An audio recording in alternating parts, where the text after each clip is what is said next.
Okay, so we're going to do windows and doors here. So I've just created a couple walls to create a sort of room that we can play with our windows and doors in. Um, so to start off, up here right next to wall are your window and door tabs. We'll start off with doors. And you can see the default hotkey is DR there. Right next to door in the parentheses it says DR. So that is your generic hotkey. So if I click on doors, I've got a default door that's loaded in here. It's a single flush door with all of these sort of default sizes in here. If I want a different door, I can hit load in family up here, go down to doors. There's a whole bunch of stuff in here. There's also some within the residential and then the commercial side of things. If we go into residential, this is one that I've kind of modified a little bit, but we'll use the generic one. And I'll hit open, and then it's going to give you this this table that shows a whole bunch of different door sizes. I would recommend don't click and load all of these in. You're just going to bog your model down, and it's going to end up working quite a bit slower, and you're going to have to sort through all of these to try to find the one that you want eventually. So what I would recommend is going through and figuring out what the style is that you're going to be using. Are all of your doors going to be 6'8", or are they going to be 7 foot, or are they going to be something else like an 8 foot? So stick with that, and then stick with kind of a similar style size, that sort of thing, so all of your doors are basically similar within the project. So let's say I'm going to do a 7 foot door.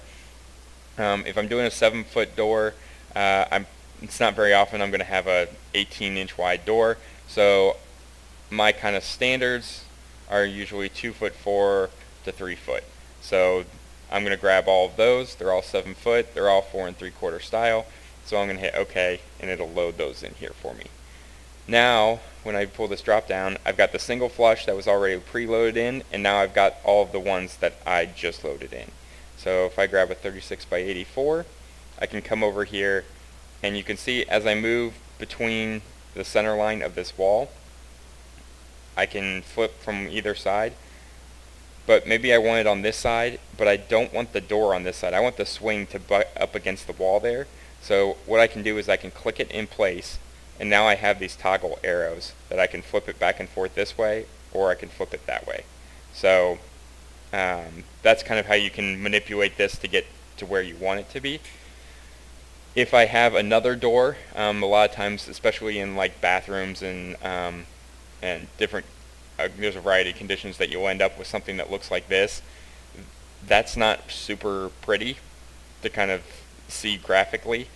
So what I can do is once I click those in, I can click on this, and this is an individual element here, so it's not going to affect all the other doors. If I change this to 45 degrees and change this one to 45 degrees, now that starts to have a quite a bit cleaner look to it. So in terms of placing doors, that's kind of your generic way of going about it. Then our properties over here, the swing angles, what I just showed you. Sill height is basically exactly what it sounds like. This is at level 1, so it's going to be at the very bottom of the wall. If I want it to be 6 inches off the floor, I can make it 6 inches off the floor. Frame material and finish. I know this sounds like you're assigning a material here, but you're really not. This is more just a text field that you can use in schedules, so you could type something in here so that you could schedule and show on your door schedules what this door is actually composed of. You could throw in an image of what that door looks like. So since we have a 2-panel here, we could put in an image of the 2-panel door, so that way if people are in this model, they can actually see that image. Comments, just any other generic things that you might want to do. And then mark. So this one is marked as 1 because it was the first door that I put in here. If I select this other one over here, this one is marked 2 because it's the second one. I can change that to, if, for instance, like schools and that sort of thing, if you have a room number associated with, say, this room, a lot of times you'll associate the room number with that door number. So then whenever we come in here and say I want to tag tag this. This is going to tag as number 1. This one's going to tag as number 2. So those are your marks for when you're tagging stuff later. And then this is your phasing, just like we went over originally in one of the previous videos, phasing how this stuff ends up being shown. And then the head height, if you know your head height as opposed to maybe your sill height, maybe you're keeping all of your head heights the same, but then your sill height starts to adjust a little bit. That's more relevant when you get into windows. So when your window heights are changing, but you want to keep the head height line all the way across the same, you can just insert that there. And then since it knows the height of the door, it's going to automatically change your sill height when you change your head height and vice versa. So we changed the sill height to 6 inches, now this is 7 foot. If I change this back to 0, now that's going to change to 7 foot. And they kind of work in conjunction with each other. So if I go under edit type here, I can see what my door's looking like here. This is what it's looking like from the exterior. If I go to the interior, it looks fairly similar.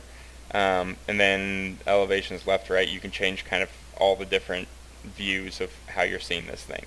I'm going to collapse that so I just see this sort of stuff here. So what kind of function is it? Is it an interior or an exterior door? Wall closure, you almost always want to keep this by host. So if I change this to, say, exterior and hit apply, what that did is you can see how this changes this little aspect here. So this changed kind of how this sits within the wall.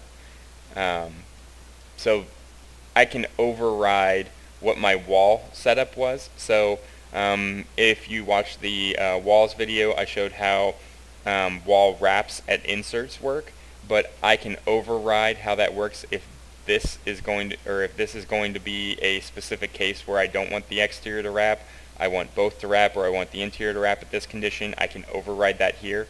Or if I just want to go with what I built into my wall, I can hit by host, and it'll do automatically what I've got here. So I've got this wall set up to wrap at inserts. I have it set up to wrap both. So I have my drywall wrapping, and then I have my brick wrapping here.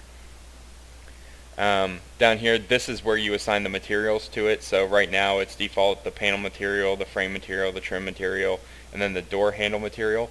So this, if I look at this in 3D, this door does not actually have a handle in it. And most of the doors end up not having that. The default door types, they don't have handles to them. So if you have a stock handle that you use a lot of, you can go ahead and put that in. Or a lot of times it might just be something that you place in whatever views you're going to see them in. In my revised door, I've put a handle on that just for sections and elevations and stuff. I'd prefer to see the actual handle as opposed to not seeing any sort of handle on them. But it does have a door handle parameter in here that you can change. So when you create that in the actual door family, you can assign this parameter to it, and it'll change with this. Width, height, all of that stuff is stuff that if you want to create a new door width, you can hit duplicate, rename it, and then change the width and height here. The rough width and rough heights, it defaults to 2 inches in width, 1 inch in height. Larger, a lot of this is based on manufacturer, so you could, if you know your the manufacturer for your door is giving you a rough opening size, you can put those in there, and then in your door schedule associate the rough width and rough heights for the guys in the field to know what those need to be.